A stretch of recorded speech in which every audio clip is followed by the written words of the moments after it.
quick note before we get started. This video contains brief images of mild violence, so if that's a trigger for you, or if you prefer not to watch those images, you may want to skip this one. Thanks. This video is sponsored by Trifectura Home Products, your source for hardware, housewares, cleaning products, and office supplies. More about one of their fine products in a bit, but first...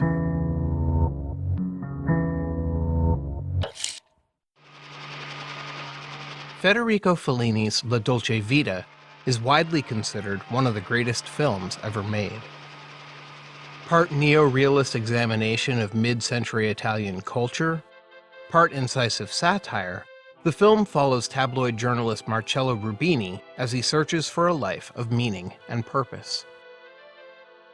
Marcello's journey takes him across Italy, where he meets a variety of characters on similar searches. One assignment takes him to a field where two schoolchildren claim to have seen the Madonna standing by a tree. The field has subsequently been overrun by the media, the faithful, and the desperate. But no further miracles occur. As it begins to rain, the crowd churns the field into a quagmire. Chaos ensues. Starved for tangible proof of God's presence, the mob rips down the tree, stripping it of its leaves and branches. They've destroyed what evidence there was of a miracle in their hunger to experience it themselves. Their self-defeating search parallels Marcello's own. Throughout the film, we see him pursue many avenues toward a more meaningful life. He toys with quitting his job to become a novelist. He tries to re-establish a relationship with his father.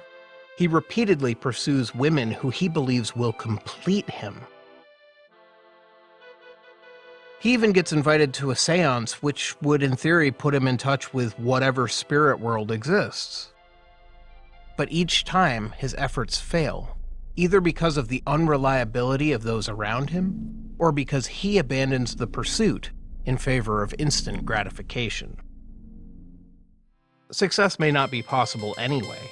Marcello envies the life of his friend Steiner, a well-off intellectual. He seems to have everything.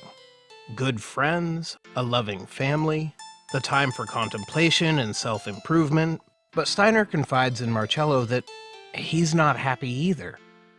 His life looks perfect from the outside, but even here, tragedy looms. Realizing at last that the sweet life exists for no one, Marcello throws himself into a life of booze and sex and wild parties. He quits his job at the paper, but not to pursue his dream of becoming a novelist. Instead, he becomes a publicity agent, writing lies for money. But none of this can fill the void within. He takes his bitterness out on everyone around him, treating his new friends like that's not cool.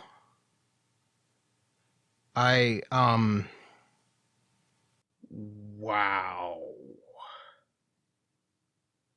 Yeah, I don't think I can,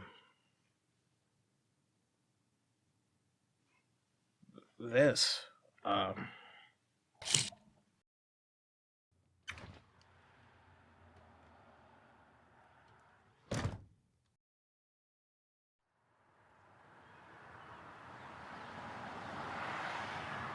What is it that troubles you? It's La Dolce Vita. I understand what Fellini was trying to do thematically with the whole searching for meaning in a meaningless universe and everything, but the way he executes it, I mean, Marcello, the way he uses the women around him as stepping stones, and then the way he abuses them, especially the girl at the end, it's so nasty. Once I had hope. I did not enjoy this. So I set it aside, found another. Much. It's not that simple. It's not just the one movie, it's all of them. I liked Amarcord a lot, but the main character is a budding predator, and then there's the scene where he and his friends are, enjoying themselves in the car, and they keep yelling out the names of these local girls that they're fantasizing about, and the one guy is like, "Hey, you can't think about her, she's mine," even though she's made it clear she wants nothing to do with you, you little creep. E. Vitelloni, 8.5. There's so much craft in these movies. So much that's beautiful, so much genius, but so much misogyny. And how do we reconcile the two of those? My hand has many sides and many shapes. So what are you saying, that the car scene in Amarcord is just supposed to be gross out humor? And that Guido in 8.5 is supposed to be an object of ridicule when he's fantasizing about whipping the women in his harem? Well, perhaps Fellini wants us to feel disgusted. I mean, consider E. Vitelloni with its gang of 30-something-year-old man-children. Man-childs? Man-children. No, I don't think so. What is it Claudia says to Guido about the character of his film? That he's not very likable. Perhaps Fellini's characters aren't supposed to be likable either. Okay, well, we can go back to E. Vitelloni then. Okay, maybe we're supposed to be disgusted by this group of 30-somethings that are all acting like friggin' teenagers. And maybe Fausto is supposed to be insufferable. But if that's the case, then why the whole bit with him frantically looking for his wife? I mean, doesn't that seem like that's specifically designed to elicit sympathy? Quite. But if we're already predisposed not to like this guy, then why are we suddenly supposed to feel bad for him when his life falls apart? Specifically because he's been such an asshat. The point is well made. Dinner tomorrow? What the hell am I gonna do? Are we supposed to care about these characters at all? Fellini seems to mean them to be sympathetic, but maybe just do it on La Dolce Vita like you planned and try to ignore the, no, you're not gonna lie to people like that. I wish I understood what the intention was.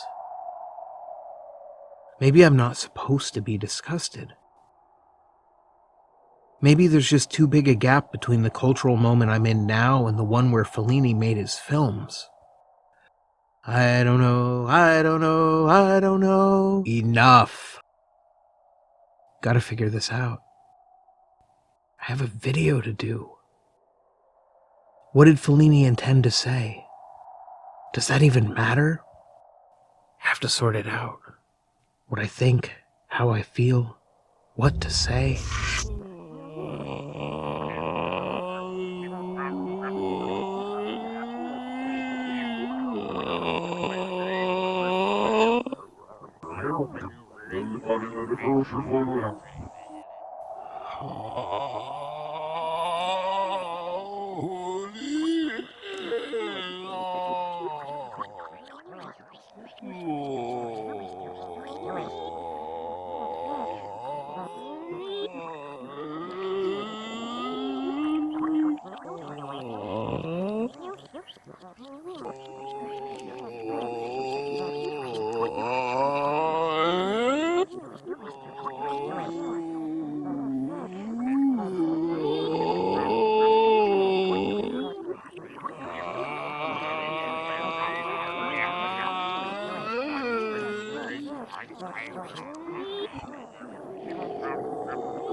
Absolutely murdered them.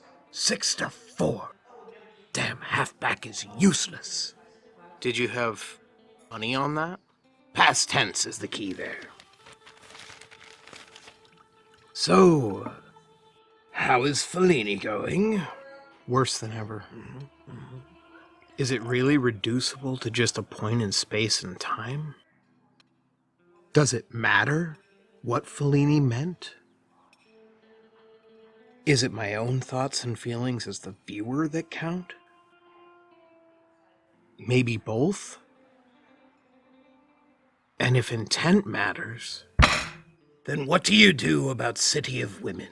I mean, in the first half, you have the satirical takedown of the radical feminist movement. This furniture is male. We must destroy it.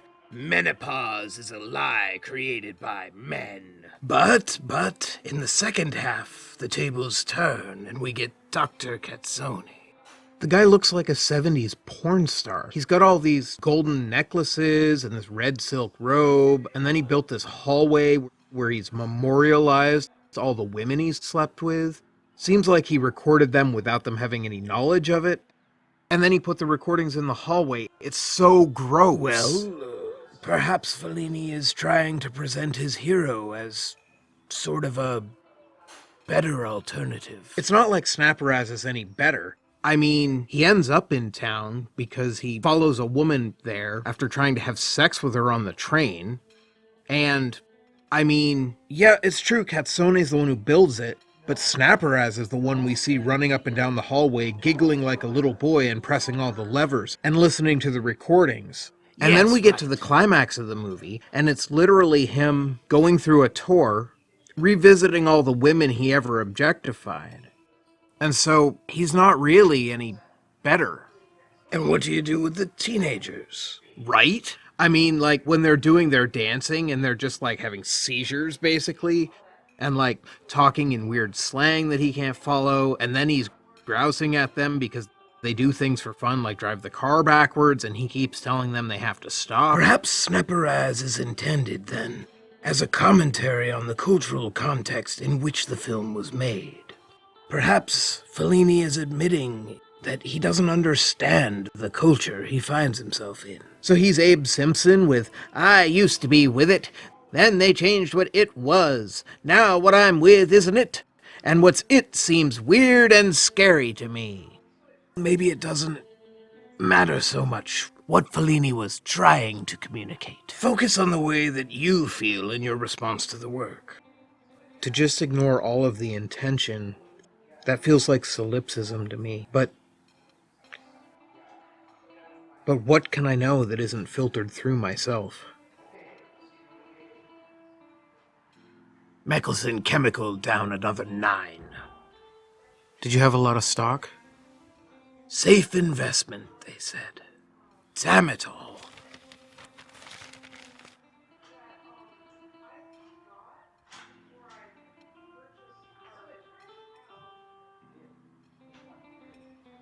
Good God, is that the time? Oh, can you... Yeah. Well, this one last piece of wisdom I'll leave you with. No human being meets the ideal. The beautiful and the flawed are always together.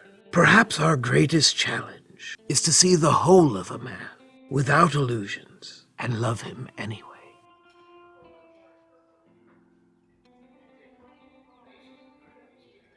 What's that, dear Angie? Horoscope. Whose? How do I know?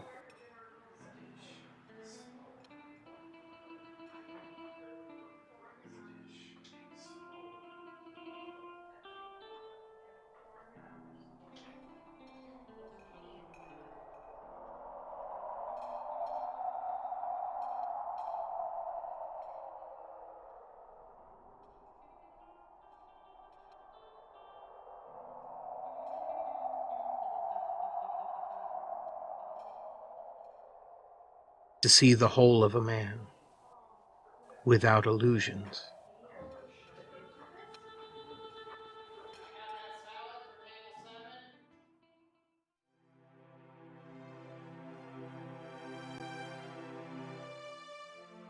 Hey, film dorks. I hope you enjoyed my sort of 8.5 style look at one of the more troubling aspects of Fellini's filmography. There's so much here that's really good. I mean, Intervista, like, holy cow. But then there's also so much that just makes me so uncomfortable. I'm still not entirely sure what to do with that, but I'm hoping this is a step in the right direction. I want to thank my wife for all her hard work helping me get this one off the ground. I literally couldn't have done it without you, Duck. To the folks at Trifectura, I know I owe you a commercial. I will make this one up to you, I promise. Please don't drop me, okay? Finally, as always, thank you for coming with me on this journey. If you found this video or anything else I've done interesting or entertaining, I hope you'll consider subscribing. Leave a like, tell a friend. I'll be back with another video very soon. Until then, stay safe, happy, and well, and I'll see you on the flip side. Perhaps then, the goal in life is to eat so many chicken wings as to become flightless birds.